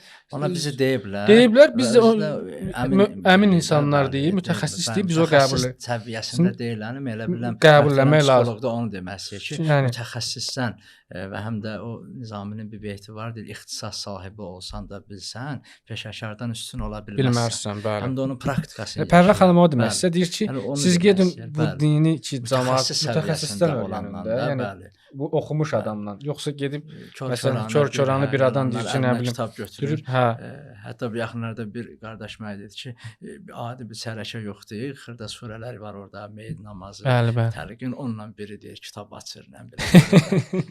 Belə Təəssüf insanlar, ki, bəli. bu insanların həqiqətən Bəli. bu düşüncə tərzi. Bu Bəli. yaxınlarda bir tanışım vardı. Deyir Ərəbistandan bir qonağım gəlmişdi. Götürdüm, deyir bunu apardım. Cümə namazı günü idi. Deyir xutbəyə apardım, deyir özümlə namaz qılındı. Başlandı deyir xutbə oxumağa. Deyir imam deyir xutbəni oxuyur, cəmaət deyir ağlayır. Deyir fikir verdim ki, bu da baxır elə təəccüblə ki, niyə ağlayır bu cəmaət? Qayıtdı soruşdu ki, cəmaət deyir niyə ağlayır ki? Deyir bəs imam xutbə oxuyur da, ağlamasınlar. Təsir eləyir, bir avazla da oxuyur. Deyir imamın nə oxuduğunu deyir bilirsiniz siz? Deyir ki, yox. Deyir o oxuyur ki, bu miras qalanda övladların arasında necə bölünməli? Deyir onu oxuyur, deyir o. Bəzi insanlar. Bəli. Bax təəssüf ki, günümüzdə bax dinin dərk olunması, qavranılması, yaşaması bax bu Bu həddə. da onu göstərir ki, hələ bizdə İslam maarifçiliyi lazımi səviyyədə deyil. Deyil, bəli, razıyam. Quran maarifi, Hacı Əli, bəli. belə bir sualım var sizə. Bəli. Biz mövzumuzun əvvəlində sizə belə bir sual verdik ki, Ramazan ayının əsas fəlsəfəsi nədir? Bəli. Biz bir neçə fəlsəfə saydıq əsas. Biri də dediniz ki, Quran buyurur ki, Allah deyir insan oruc olsun ki, təqva əldə Təqvalı, bəlkə təqvalı. Bəlkə təqvalı olsun. Hələ dəqiq deyil. Bəlkə, bəli. Təqvalı olasınız. İndi demək ki, təqva ümumiyyətlə tək orucla əldə olunmur. Bəli. Bir neçə Bəli, yollarla bəli, əldə olunur. Çünki bu mühüm məsələdir. İndi mən sizə belə bir sual verim ki, Buyurun. bu təqva konkret, məsələn bir cümlə ilə təqvaya tərif verəsiz ki, bu təqva nədir? İkinci cümlələrlə, yəni artıq nə tərifin bilə biz biraz xalq olaraq tərifpərəst istəyir bir şeyin tərifini bilə. Tərifi nədir bu təqvanın və bu təqva Ramazan ayında oruc olmaq bizə təqva yaradır, bildik, bəlkə yaradar, bildik. Amma adi vaxtlarda başqa hərəkətlərlə, başqa əməllərlə, başqa ayinləri icra etməklə biz hansı təqvanı necə əldə edə bilərik ki, biz təqvalı insan olaq? Çox gözəl sualdır. Bir nəfər deyir ariflərdən birinin yanına gəlir, mərifət, irfan əhli olan bir insanın yanına və ona deyir ki, o səni bir vəsiyyətin camiə mənə elə bir tövsiyə elə ki, həm əhatəli olsun, həm mükəmməl olsun, həm də mənim üçün çox faydalı olsun da dünyam üçün, axirətim üçün. Həmən arif bir söz deyir ona, bu Səfinətül Bihar adlı kitab var, mərhum Şeyx Abbas Quminin kitabıdır. Orada deyir ki, usikə bi vəsiyyətin lillahi rabbil aləmin, lil əvvəlin vəl axirin. Deyir, sənə aləmlərin Rəbbi olan Allahın tövsiyəsini deyəcəm. Özü onu ta Adəmlə indiyə kimi və ta bundan sonra qiyamətə qədər də Allah bütün insanoğluna, bəşəriyyətə, Adəm övladına o tövsiyəni eləyib. Deyib nədir o? Deyir, Quranda Allah buyurur ki, Ən-Nisa surəsi 131-ci ayədə ki, وَلَقَدْ وَسَّيْنَا الَّذِينَ أُوتُوا الْكِتَابَ مِنْ قَبْلِكُمْ أَنِ اتَّقُوا اللَّهَ. Allah buyurur ki, sizdən əvvəl kitab verilmiş ümmətlərə, xalqlara da və sizlərə də deyirik ki, Allah huzurunda təqvalı olun. Yəni təqvanın bu qədər əhəmiyyəti var ki, Allah kitab əhlinə də bizdən qabaq ki, o səmavi dinlərə etiqad edənlərə də, Tovrata və İncilə etiqad olanlara da, hətta Suhuf-i Ənbiya olub bəzi peyğəmbərlərə bilirsizə müshaflər gəlib Quran-dır Əla surəsində, Suhuf-i İbrahim, İbrahimin səhifələri, İdris peyğəmbərin səhifələri, orada da Allah təqvanı önəmə çəkir. Amma siz buyursunuz ki, hansı biz yəni üslublardan istifadə edək ki, müttəqi olaq, təqva əhli olaq. Onun üçün bir gözəldir hədis İmam-ı Sadiq əleyhissalamdan da 6-cı imamdan Allahın salamı olsun. Həzrət buyurur ki, sual etdi bir nəfər ki, təqva nədir? Həzrət çox sadə cavab verdi. Buyurdu ki, təqva odur ki, o yerdə ki, Allah səni görmək istəyir, orada görsən, o məkan, o yer ki, oradasa Allah görmək istəmir, məsləhət bilmir. Əgər sən orada görsənmisənsə, ya o yerdə ki, Allah görmək istəyir o məkanda, görsənsənsə, demək bu təqvadır, bu təqvanın əlamətidir. Yəni müttəqi insan Allahın məsləhət bildiyi, Allahın münasib bildiyi yerdə, məkanda olursa, görsənirsə, Allah harda bəzən bizi görmək istəyir. Məsələn, sual çıxır da, bəzən bizi cəbhədə görmək istəyir. Bəzən bizi hətta arxa cəbhədə yox, ön cəbhədə görmək istəyir. Məsəl üçün deyirəm, belə bir məqam yaranar ki, Vətənimizin müdafiəsi üçün müqəddəs hədəflərin amal uğrunda, ən ali amal hədəf uğrunda insanı Allah bəzən cihad meydanında görmək istəyir. Elə deyir. Bəzən Allah Mütəal bizi təhsil mərkəzlərində, elmi mərkəzlərdə görmək istəyir, mədəniyyət evlərində görmək istəyir, təhsil ocaqlarında, kitabxanalarda görmək. Bizi kitabxanalarda görmək istəyir. Hətta bu barədə ayələr də var Qurani Kərimdə, məsumlarımızdan hədislər var. Mən bir yaxınlarda oxudum, Qur'an-ül-Kərimdə Həzrəti Əlidən belə bir kəlamı var, mən bilmirdim onu. Ağa buyurur ki, Əl-Kutubu Bəsatinül Uləma. Kitabxanalar alimlərin bostanlarıdır. Yəni adətən insan təbiətin qoynuna, bağa, bağçaya çıxır da, elə deyir bir mənəvi zövq almaq üçün. Alim də bir böyük kitabxanaya girəndə, ariflərdən biri deyib ki, İslam ariflərindən biri deyib ki, kitabxana təsis eləmək, elə məscid tikmək kimi müqəddəs bir işdir. Yəni bu qədər belə yerlərdə görsənmək elə təqvanın əlamətidir. Bəzən bizi Allah namaz vaxtı namaz halında görmək istəyir. Bəzən Allah bizi Ramazan ayında oruc görmək istəyir. Yəni Allah bizi hansı halda, durumda, hansı məkanda görmək istəyirsə, əgər biz onu bacarırıqsa bu təqvadır. Sadə izahı budur. Təqva. Əlavə eləyə bilərəm. Bəli, buyurun. Düşünürəm ki, baxın, insanlar arasında müəyyən bir məqam sahibi olmaq insanın malı ilə, mülkü ilə olur da, insanlar arasında. Bəli. Amma Allah katında müəyyən bir mərtəbə, bir məqam sahibi insan təqvası ilə ancaq mümkündür. Amma təqva anlayışını təəssüf ki, bugün insanlar düşünürəm ki, fərqli başa düşürlər onu. Daha doğrusu yanlış başa düşürlər. Niyə? Mənə görə bir insanın oruç tutması onu təqvalı etmir. Mənə görə bir insanın namaz qılması onu təqvalı etmir. Mənə görə bir insanın geyimi də tərzinin olması, yəni o dini qaydalara uyğun, o insanı təqvalı etmir. Təqvalı eləyən düşünürəm ki, insanın yaşam tərzidir, əxlaqıdır, davranışıdır, cəmiyyətdə yeridir, insanlara münasibətidir. Digər o əvvəldə saydıqlarım sadəcə düşünürəm ki, onu biraz bəzəyir. Yaxşı mənada bəzəyir. Amma bu ikinci saydıqlarım yoxdursa, birincilərin heç bir önəmi yoxdur. Tamamilə düz. Ümumiyyətlə belə bir məsələ var. Mən də bir əlavə eləyəcəm, siz buyurun inşallah. Olar. Bu belə bir məsələ var, o sizin sözünüzə qüvvət kimi demək istəyirəm. Məsələn, tutaq ki, biri var tekst, biri var kontekst də. O sizin saydıqlarınız tekst, mövzudur. Yəni təqva, yəni həyat tərzi. Bərabərdir. Kontekst. Bəli, yəni Quran məntiqi ilə olan həyat tərzi. Kontekst, bəli, təsbih, saqqal, nə bilim, düzdür. O olsa da olar, olmasa da olar. Amma yəni o zəruri, əgər məsələn tutaq ki, biri saqqal saxlayıb küçədə məsələn saat gecə 3-də qışqıra danışsa, biz ona heç vaxt təqvalı demərik də. Lap nə qədər saqqal saxlayır, saxlasın. Amma biri saqqal saxlamayıb, özün mədəni aparsa, qonşular onun əlindən amanda olsa, nə bilim filan, biz ona təqvalı deyirik. Demək ki, mövzu nədir?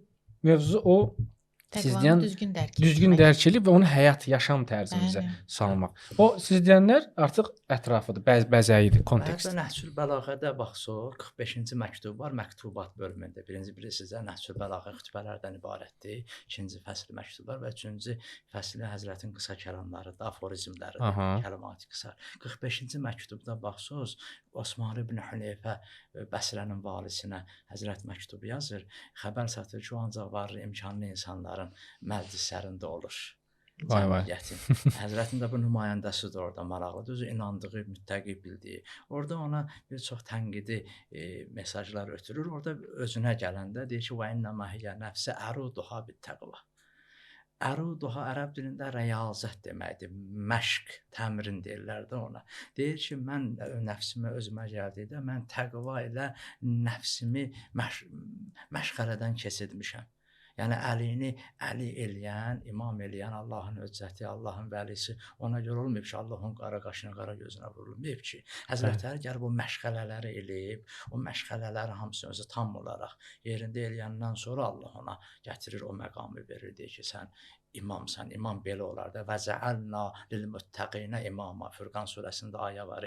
Möminlər deyər ki, bizi təqvalılara öncüllər qərar ver. İmamlar və cəalna lilmuttəqinə imama. Həzrət İbrahim üçün də Allah görürsüz, deyir ki, biz ona imamət verdik. Elə belə durduğu yerdə ona imamət vermədi ki, deyir və izibtəla İbrahimə bi kəlmatin. Elədir. Rəbbihi fətəmməhünnə inni cəalükə linnasi imamə. Rəbbi İbrahim peyğəmbəri bir neçə ağır imtahanlardan keçirtdi. O da o imtahanlardan keçəndən sonra çox yüksək qiymətlə, ali bir qiymətlə Allah deyir ona imamət verdi. Ağa buyurur ki, mən də nəfsimi İmam Əleyhisselam deyir ki, təqva ilə təmrin elədim, təqva ilə özümdə o belə deyək də yüksək insani keyfiyyətləri yarada bildim. Təqva insanda yüksək insani keyfiyyətləri, əxlaqi keyfiyyətləri yaradan yeganə Qur'ana görə, məsumlara görə amildir. Təqva olmasa əlbəttə biz onun tam mahiyyətini dərk Bəli. Kiçik bir şeydir, icazənizlə əlavə edərdim. Baxın, öz praktikamda rastlaşdıqlarımdan deyəcəm də, bəzən ailə gəlir, məsəl üçün baxırsan ki, xanım şikayət eləyir öz yoldaşından, dəvət eləyirəm, baxıram ki, saqqalı, geyimi, soruşuram, deyir, hə, mən din adamıyam, dindəyəm, oyam, buyam. Deyirəm ki, niyə bu qədər sözümü ona çatdırmaqdan ötürü bu sualları verməyə məcbur qalıram. Deyirəm, bu saqqalı niyə saxlayırsan? Deyir ki, Peyğəmbərimizin sünnətidir. Deyirəm, bu geyimi niyə geyinirsən? Deyir, Peyğəmbərimizin sünnətidir. Namazı niyə qılırsan? Deyir, Peyğəmbərimizin nəsə buyurduğu kimi edirəm də, Quran buyurub bunu. Deyirəm ki, bu şeyləri nümunə götürmək yerinə olmazmı ki, bir Peyğəmbərin yaşam tərzini özünə nümunə götürəsən? Axı sənin yaşam tərzin bugün zülm eləyir sənin ailənə. Necə oldu? Axı sənin içinlə çölün bir-birini tamamlamır. Bəli. Sən o Amma Peyğəmbərimizin xanımı döyüb gəlmisən yanıma. Hə, yaşam tərzini götür də, özün üçün onun yaşam tərzini nümunə götür də. Ehtiyac yoxdur sənin o saqqalına, geyiminə. Hacəli onu demək istəyir ki, o təqva o vaxtı, məsələn, tutaq ki, Həzrət Əli məktub yazır bir valiyə ki, sən o təqvin o vaxt təqva olacaq ki, sən ancaq zəngin insanlarla oturub durursan, orada da onların məclislərində, ziyafətlərində mənə deyir xəbər çatıb ki, demək Həzrətin casusları var imiş. Əlbəttə ki, o dövrün də dərin dövlətləri olub. Biz səthi yanaşsaq da. Məsələ də burasındadır ki, o sizin yəni sözünüzə qüvvət. Burada yəni əslində hər iki tərəf eyni fikirdədir. Həqiqətən o gözəldir.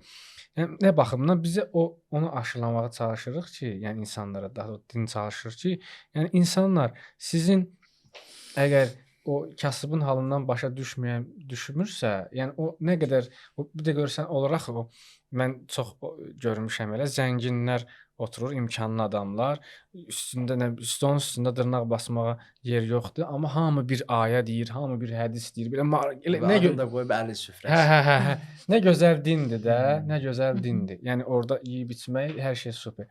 Halbuki biz bilirik ki, nə qədər ehtiyac içində olan insanlarımız var. Və siz deyən kimi saqqal yerində, təsbih hamıdan uzun, geyim hamıdan belə ərəb stili deyək də ona. Hacı Ələmdar Mahirin bir beyti yadıma düşdü. Deyir, Zahirin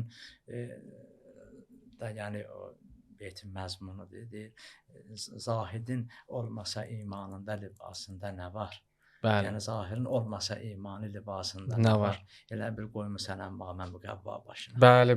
Əsas o psixoloq deyən kimi yəni əsas insan təqvanın mahiyyətini dərk edir. Bəli.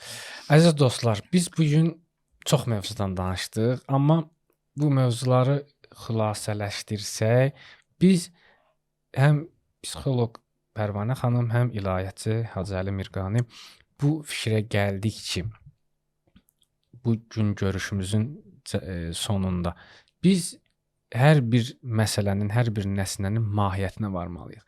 Ümumiyyətlə biz ona varmalıyıq ki, Tanrı bizi niyə yaradıb, Tanrı bizdən nə istəyir və Tanrı bizi necə bir insan görmək istəyir. Biz bu bir saatdan çox ancaq bundan danışdıq. Ümid edirəm ki, bu sizə və bütün tamaşaçılarımıza, bizi izləyənlərə maraqlı olacaq və bu veriliş həm də sizi bu yöndə maarifləndirmiş olacaq.